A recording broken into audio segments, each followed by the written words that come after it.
Bonjour madame. Bonjour Elodie. Alors voilà, je vous laisse vous asseoir là, ici. Et puis si vous pouvez poser Elodie par terre.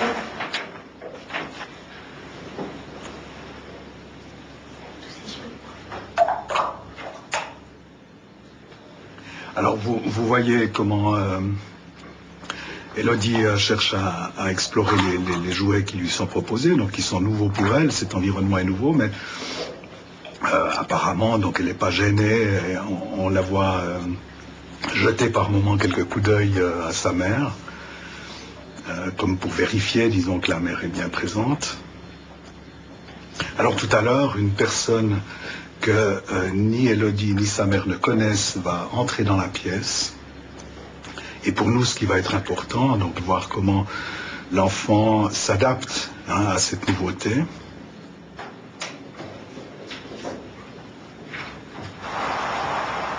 Bonjour. Alors, vous voyez, Elodie l'observe. Donc la personne inconnue ici a pour instruction effectivement de s'asseoir et de ne rien dire pendant un petit moment. Le rythme du jeu s'est ralenti, ce qui montre que l'enfant là est légèrement perturbé par la présence de cette personne. On la voit ici, elle regarde un peu sa mère, elle regarde les jouets.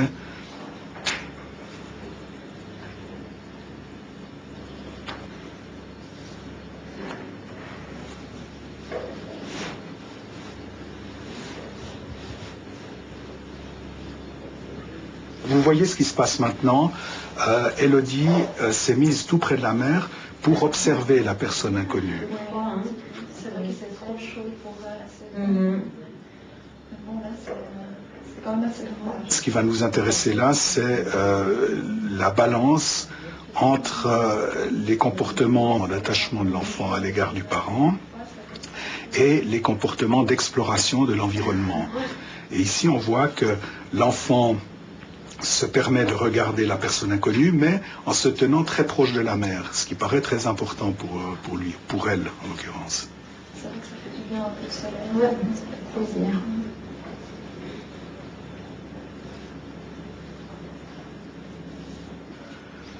Et là, la maman d'Elodie va tenter de sortir de la pièce.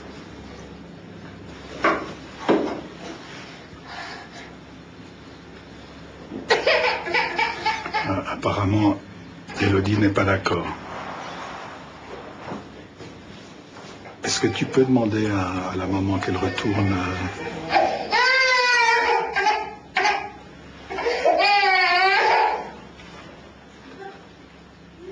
Alors la mère revient. Vous voyez qu'Elodie lui demande une proximité. Vous avez vu comment elle tend ses bras.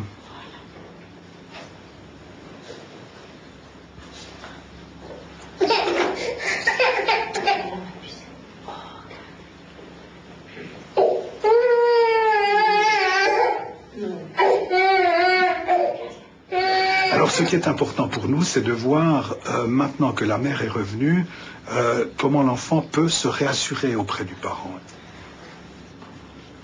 Vous voyez que progressivement, elle s'intéresse de nouveau aux jouets. Ces études reflèteraient l'idée que l'enfant est capable de montrer à l'autre qu'il a un besoin affectif, un besoin émotionnel. Alors de montrer à l'autre qu'il a ce besoin émotionnel suppose que l'enfant pense que l'autre, que sa mère en l'occurrence, va comprendre ce besoin et va y répondre. Alors vous voyez que le fait qu'Elodie ait pleuré dans cette situation, c'est pas du tout quelque chose de négatif, bien au contraire. Et je crois que c'est une leçon de vie, c'est-à-dire que même pour nous adultes finalement, pouvoir dire qu'on est en détresse, c'est important. Lorsque l'enfant sait que sa maman comprend les signaux qu'il lui envoie et qu'elle y répond de façon rapide et adéquate, il se sent en sécurité. On dit alors qu'il bénéficie d'un attachement sécurisant. Une grand-mère ou une nourrice chaleureuse, des parents adoptifs ou le père, peuvent-ils eux aussi sécuriser un enfant? C'est ce que Blaise Pierre Imbert et son équipe ont essayé de savoir en mettant en scène la même situation avec les papas.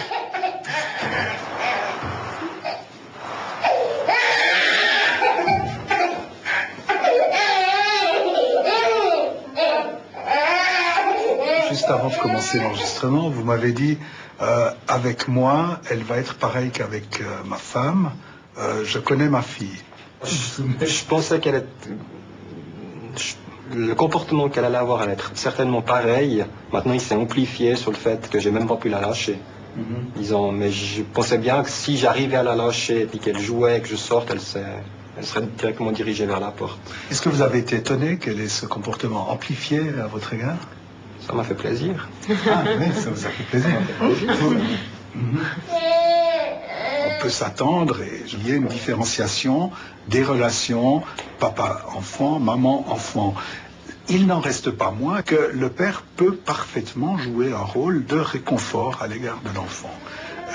Ça ne veut pas dire qu'il est une merdise, ça veut dire qu'il est un père, mais que le rôle du père n'est pas seulement celui de faire la loi ou de séparer l'enfant de sa mère, mais il est aussi un rôle de sécurisation, et c'est foncièrement positif parce qu'on peut imaginer qu'il n'y a pas que le père non plus, mais qu'il y a aussi les éducatrices à la crèche ou la grand-mère ou d'autres personnes qui peuvent tout aussi bien jouer ce rôle de réconfortant complémentaire, on pourrait dire, ou compensatoire si les choses se passaient mal avec la mère. Mais que se passe ?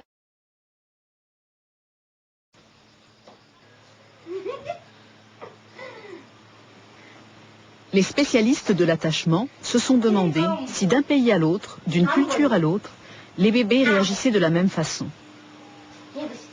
Karine et Klaus Grossmann ont pratiqué les mêmes expériences à travers le monde, notamment en Papouasie-Nouvelle-Guinée, où les enfants sont très longtemps portés près du corps.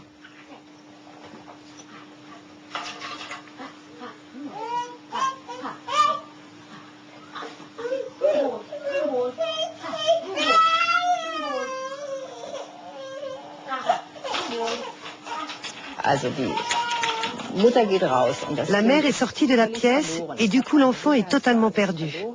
Il a perdu sa base de sécurité. Il ne peut plus jouer. Le monde pour lui est tout à coup devenu sinistre. Il ne peut plus s'orienter.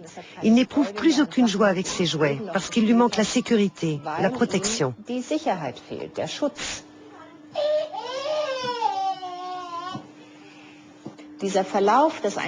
Ce déroulement est toujours identique.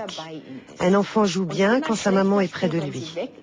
Il joue toujours moins bien quand la maman n'est plus là et il joue très mal quand il est tout seul. Et quand la maman revient, il doit d'abord être calmé avant de pouvoir reprendre son exploration. Ce déroulement, nous l'avons constaté dans toutes les cultures à travers les études que nous avons faites, au Japon, aux États-Unis dans les années 60 ou en Allemagne. C'est comme cela partout. Les chercheurs ont aussi pu vérifier que le pourcentage d'enfants bénéficiant d'un attachement sécurisant est le même partout dans le monde. À 1 an, 65% des enfants seulement savent qu'ils peuvent exprimer leurs émotions et compter sur un soutien quand ils en ont besoin.